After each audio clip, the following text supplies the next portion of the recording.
नमस्कार, आप देख रहे हैं डेली बिहार और मैं हूं रोशन झा। इसी साल बिहार विधानसभा का चुनाव होना है और भारतीय जनता पार्टी हो या जनता दल यूनाइटेड, राष्ट्रीय जनता दल हो या कोई और, सभी पार्टियों ने तैयारियां शुरू कर दी है। लेकिन इसी बीच राज्यसभा सांसद उपेंद्र कुशवाहा ने एक बड़ा बयान देकर बिहार की राजनीति में भूचाल ला दिया है। उपेंद्र कुशवाहा का कहना है कि अगर हम लोग साल 2024 लोकसभा चुनाव में किए गए गलती से सीख नहीं लेते हैं तो विपक्ष मजबूत होगा और इसमें कोई दो राय नहीं है कि संभव है तेजस्वी यादव आगामी बिहार चुनाव के बाद मुख्यमंत्री भी बन जाए। तो उपेंद्र कुशवाहा के इस बयान का आखिरकार मायने क्या है? वहीं कल पटना के बापू सभागार में आरजेडी के वरिष्ठ नेताओं के द्वारा पासी समाज का सम्मेलन किया जाता है और तेजस्वी यादव पासी समाज के लोगों को आश्वासन देते हैं कि अगर उनकी सरकार बनती है तो बिहार में तारी से प्रतिबंध हटाया जाएगा और इतना ही नहीं, जो कोई भी पासी समाज के लोग जेल में बंद हैं उन्हें मुक्त किया जाएगा और केस को खत्म कर दिया जाएगा। इन तमाम मुद्दों पर हम बात करेंगे वरिष्ठ पत्रकार अशोक सर से और पूछेंगे कि उपेंद्र कुशवाहा ने ऐसा क्यों कहा, क्या अभी भी एनडीए के अंदर गुटबाजी जारी है, क्या जो गलतियां लोकसभा चुनाव में एनडीए की ओर से की गई क्या वही गलतियां फिर से बिहार विधानसभा चुनाव में भी दोहराई जा रही है। इन सभी बातों पर हम अशोक सर से डायरेक्ट पूछेंगे और आपको बताएंगे कि आखिर मायने क्या है। सर, उपेंद्र कुशवाहा लोकसभा चुनाव में एनडीए के टिकट पर चुनाव लड़ते हैं, बुरी तरह से हार जाते हैं। इतना ही नहीं, उस सीट के कारण, काराकाट सीट के कारण अगल बगल के 5-6 सीट जो कि एनडीए के हिस्से हुआ करता था उस सब पे इम्पैक्ट बनता है। तो आखिर उपेंद्र कुशवाहा ने ऐसा क्यों कहा? देखिए, उपेंद्र कुशवाहा की पार्टी का 3 दिवसीय सम्मेलन पश्चिम चंपारण के वाल्मीकि नगर में हुआ और वहाँ पे कुशवाहा की पार्टी ने एक प्रस्ताव पास किया है और उस प्रस्ताव में साफ तौर पर ये कहा गया है कि 2024 के लोकसभा चुनाव से अगर सबक लेकर के एनडीए तैयारी नहीं करेगा विधानसभा में तो उसे भारी नुकसान उठाना पड़ सकता है। और इस प्रस्ताव के बाबत आज उपेंद्र कुशवाहा ने वहाँ पे प्रेस कॉन्फ्रेंस किया और उसमें उन्होंने चिंता जताई कि 2024 के लोकसभा चुनाव में जो परिस्थितियाँ बनी, जिस परिस्थितियों के चलते बिहार से एनडीए सांसदों की संख्या में कमी आई और विपक्ष को इसका लाभ मिला। ये बातें उपेंद्र कुशवाहा ने उदाहरण देते हुए कही इशारों में, और आपको याद होगा, हमारे दर्शकों को भी याद होगा कि 2024 के लोकसभा चुनाव में किस तरह से उपेंद्र कुशवाहा के खिलाफ पवन सिंह चुनाव मैदान में आए और कहा जा रहा है कि एक एनडीए की जो घटक दल है, बड़ी पार्टी के द्वारा ही पवन सिंह को अप्रत्यक्ष खड़ा करवाया गया, समर्थन दिया गया और उसे खड़ा करना है। परिणाम क्या हुआ? उपेंद्र कुशवाहा तो हारे, काराकाट की सीट तो हारे ही और इसका असर पूरे शाहबाद सीट पर देखने को मिला। बिल्कुल। और आपने देखा होगा कि आरा से आर.के. सिंह चुनाव हार जाते हैं। आपने देखा होगा कि औरंगाबाद सीट से आरजेडी की जीत हो जाती है।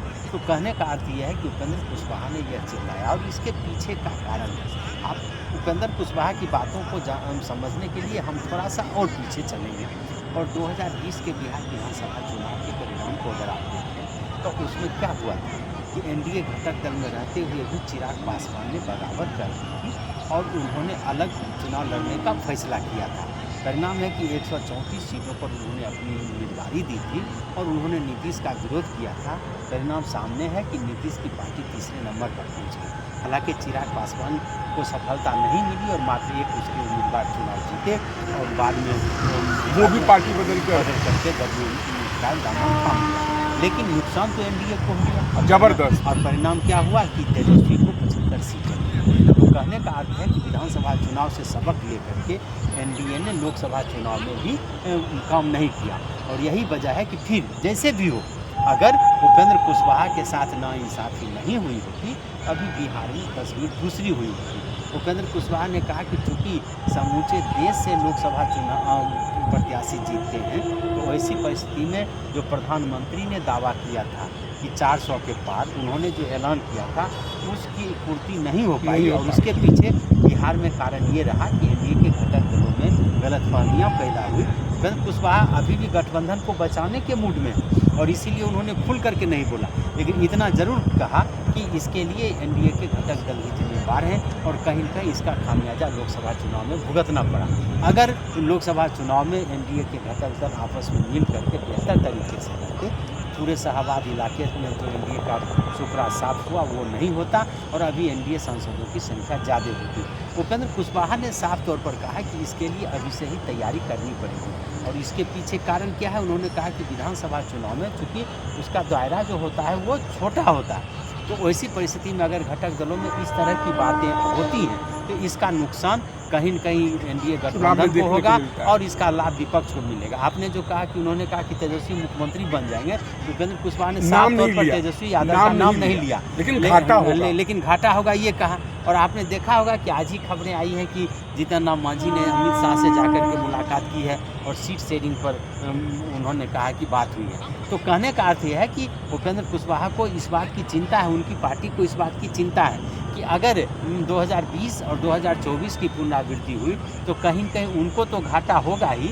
एनडीए को भी घाटा होगा। इसलिए उन्होंने चेताया है और यही वजह है कि उपेंद्र कुशवाहा ने घोषणा की है कि वो अब फिर शाहबाद से ही यात्रा शुरू करेंगे, यानी कि जो उनकी ज़मीन है, राजनीतिक ज़मीन है, उस ज़मीन को फिर से जो खो चुकी है उसको फिर से वापस लाने की वो कवायद करेंगे। और इसीलिए उपेंद्र कुशवाहा ने ये जोर दे करके कहा, यानी कहने का मतलब है कि गठबंधन धर्म का पालन करने का एक तरह से कहिए कि पाठ पढ़ाया है उपेंद्र कुशवाहा ने, और बीजेपी और जदयू समेत गठबंधन के सभी नेताओं को ये संकेत और सचेत किया है कि अगर आपको बिहार में फिर से नीतीश कुमार को सत्ता में लाना है, एनडीए को सत्ता में लाना है, तो आप ये तिकरमबाजी छोड़िए और मिल करके गठबंधन को मजबूत करिए और एक एक सीट पर ऐसे उम्मीदवार को उतारिए और उस उम्मीदवार के लिए काम कीजिए ताकि विपक्ष को पटखनी दी जा सके। जी सर, बीजेपी का नारा है 225 का पार, और आपने कहा कि गठबंधन बचाना चाहते हैं या अधिक से अधिक सीट लेने के लिए प्रेशर पॉलिटिक्स कर रहे हैं? देखिए, जो हिस्सेदारी होगी, उपेंद्र कुशवाहा भी अब समझ रहे हैं,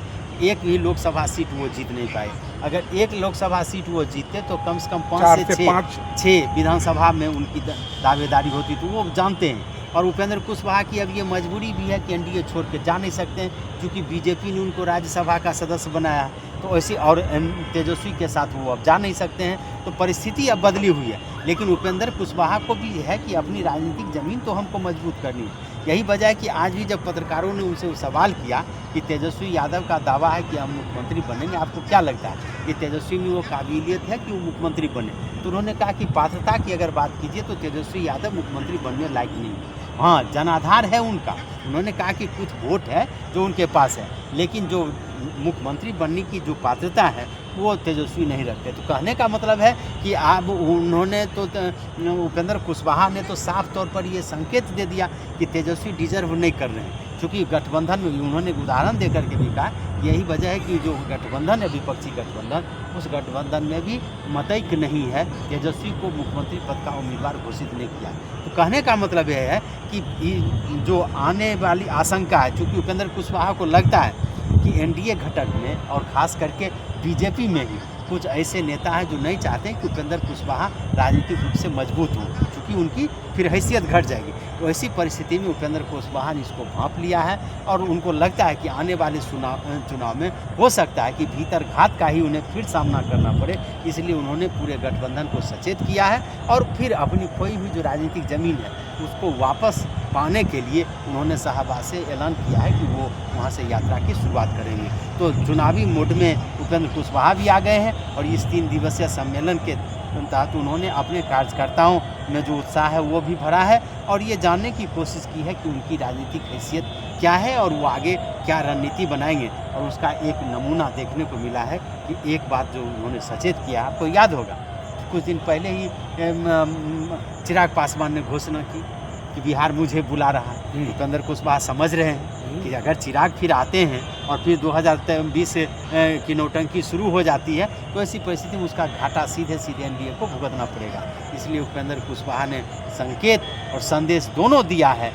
वो भी 3 दिवसीय अपने कार्यकर्ताओं के सम्मेलन में, जो राज्य स्तरीय उनका सम्मेलन था, उस सम्मेलन के द्वारा उन्होंने चेतावनी भी दे दिया कि अगर लड़ेंगे तो हमारा घाटा है। बिल्कुल। तो प्रस्ताव पास करके उन्होंने ये संदेश दिया है कि वो चाहते हैं कि एनडीए की एकजुटता बनी रहे और एनडीए मिल करके चुनाव लड़े। जी सर, उपेंद्र कुशवाहा शाहबाद से चुनाव मतलब काराकाट से लड़ते हैं, हार जाते हैं और फिर से वहाँ पे मजबूती से अपना दमखम दिखा रहे हैं। लेकिन पवन सिंह और पवन सिंह की पत्नी फिर से दावा कर रहे हैं कि हम बिहार विधानसभा का चुनाव लड़ेंगे और जो पार्टी टिकट देगी, यहाँ तक कि अगर बीजेपी प्रदेश अध्यक्ष की बात करें तो कुछ महीनों पहले उन्होंने कहा था कि अगर पवन सिंह जहाँ से लड़ेंगे तो उनको टिकट दे देंगे। तो क्या फिर से वही राजनीति हो रही है जो लोकसभा में देखने को मिली? देखिए, राजनीति संभावनाओं का खेल और उसमें पूर्वानुमान और भविष्यवाणी करना उचित नहीं है। पवन सिंह को तो टिकट दिया था आसनसोल से, क्यों नहीं लड़े चुनाव? नुकसान तो वहीं से हुआ ना। अगर पवन सिंह की राजनीतिक महत्वाकांक्षा थी, अगर वो उतने पॉपुलर थे तो लड़ लेते आसनसोल से, क्यों नहीं लड़े? उन्होंने विड्रॉल ले लिया और यहाँ आकर के वो भिड़ गए। क्यों भिड़ गए? अगर राजनीतिक महत्वाकांक्षा उनकी इतनी थी तो फिर उनको आज आप कह सकते हैं कि उनको थोड़ा इंतज़ार करना चाहिए था। लेकिन पवन सिंह का जो उद्देश्य था उसकी पूर्ति, उद्देश्य की पूर्ति इसलिए हो गई कि उन्होंने चुनाव हरवा दिया एनडीए को। न सिर्फ हराया बल्कि दूसरे स्थान पर कब्जा कर लिया। राजनीति में ये होता है।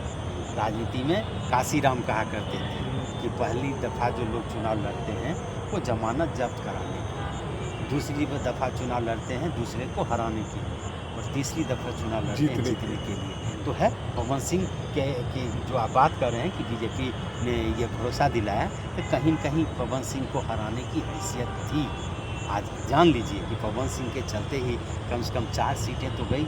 आप बक्सर चली गई एनडीए की, भोजपुर चला गया एनडीए का, काराकाट चला गया, सासाराम चला। तो आप समझ लीजिए कि ये सारी सीटें जो नुकसानदेह हुई, इसके पीछे कारण क्या है?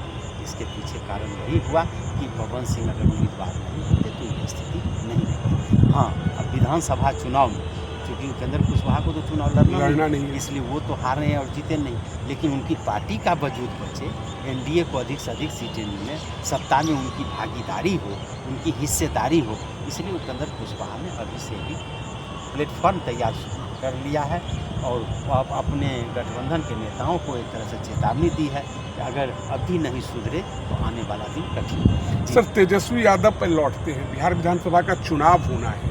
कल उन्होंने पासी समाज का सम्मेलन करवाया था जिसमें भीड़ काफ़ी अच्छी थी। लबनी उठाया और इतना तक कह दिया कि हमारी सरकार बनती है, यानी आप मुझे सीएम बनाइए, बैन हटा देंगे, जितने लोगों पर केस हुआ है सबको मुक्त करेंगे। और जाति जनगणना का उल्लेख करते हुए उन्होंने कहा कि पारसी समाज में मोर देन 80% लोग हैं जो भूमि विहीन हैं, सबको जमीन देंगे। क्या जाति की जो राजनीति है वो बिहार में चुनाव को लेकर शुरू हो चुका है? इसमें क्या शंका है? पिछले आप 3 महीने का रिकॉर्ड उल्टा के देख लीजिए तो तेजस्वी ने नीतीश कुमार के वोट बैंक में सेधमारी करने में कोई कसर नहीं छोड़ी। और जितनी भी जातीय रैली हुई लगभग उन्होंने अधिकांश जातियों की रैली की। 90 के दशक में लालू प्रसाद यादव भी यही क्या करते थे। नीतीश कुमार अति पिछड़ी जातियों के सम्मेलन में जाते रहे, लेकिन इस तरह की जातीय रैली का नीतीश ने कभी खुलकर समर्थन नहीं किया। तेजस्वी ने जो बात करी है वो जानते हैं कि पासी समाज के लोग शराबबंदी से नाखुश हैं, उनका व्यवसाय चौपट हो चुका है। हालांकि राज्य सरकार ने जो उन्हें समझवाद दिखाया था नीरा को लेकर के वो पूरा नहीं हो पाया। रोजगार देने की वो भी नहीं हुआ था, सुधा दूध का बूथ देने का वो भी नहीं हो पाया। तो उनमें निराशा है, उनमें आक्रोश है। उस आक्रोश को भुनाने के लिए तेजस्वी ने जो सम्मेलन किया है उसमें उन्होंने वादा किया है। लेकिन ये इतना आसान थोड़े है। और तेजस्वी के इस बयान के बाद किस तरह से भूचाल मचा है वो आपने देखा होगा कि बीजेपी और जदयू दोनों हमलावर हो गई है। क्योंकि सब बिहार में जब शराबबंदी कानून लागू हुआ था उस समय तो आरजेडी ही सत्ता में थी। तेजस्वी पहली बार डिप्टी सीएम बने थे। तो वही इन दोनों का है कि अगर आप इतने बड़े हितैषी थे तो आपने लागू क्यों, उस समय विरोध क्यों नहीं किया? तो कहने का मतलब ये है कि तेजस्वी के लिए ये राह आसान है, लेकिन तेजस्वी के लिए फायदेमंद तो है ही। अगर कुछ ही वोट आ गया तो वो नीतीश का वोट ही आएगा ना। कहने का मतलब है कि चुनाव में साम दाम दंड भेद ये सभी चलता है, और इसके लिए तेजस्वी ने जो तैयारी की है वो तैयारी कह सकते हैं कि मुकम्मल तैयारी है। और यही वजह है कि लगातार वो वादे पर वादे करते जा रहे हैं। किसी को भी वो नाराज, डोमिसाइल नीति लागू करेंगे, युवाओं को जबकि रोजगार देंगे। डोमिसाइल नीति जब लागू हुई तो डिप्टी सीएम वो खुद थे। आप समझ लीजिए, तो अब वो बार बार हर चीज़ वही जिससे उन्होंने लागू किया उसी को अब खत्म करने की बात कर रहे हैं। तो ये जो जातीय सम्मेलन, हाँ एक बात जरूर कह सकते हैं कि तेजस्वी के साथ उदय नारायण चौधरी हैं जो पारसी समाज के लीडर रहे हैं, बड़े नेता हैं, बड़े नेता हैं, तो कहीं न कहीं इसका लाभ चुनाव में कुछ उठा सकते हैं। लेकिन इतना तय मानिए कि जितने वायदे तेजस्वी कर रहे हैं शायद उसे पूरा करना संभव है। जी सर, तेजस्वी लगातार वायदे कर रहे हैं, क्या इससे बीजेपी या एनडीए पर कोई दबाव है?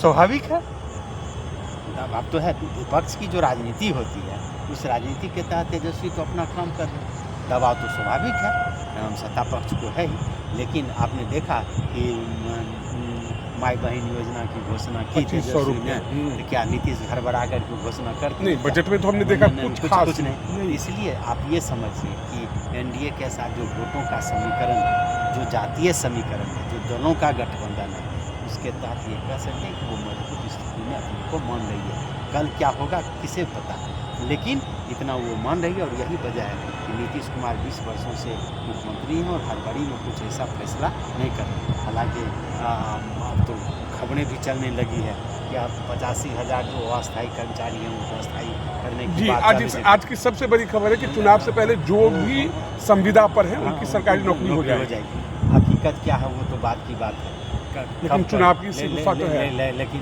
तो ये शिगुफा तो है, आखिर ये कहाँ से चला, कैसे चला, क्यों चला, तो बहुत सारी बातें हैं।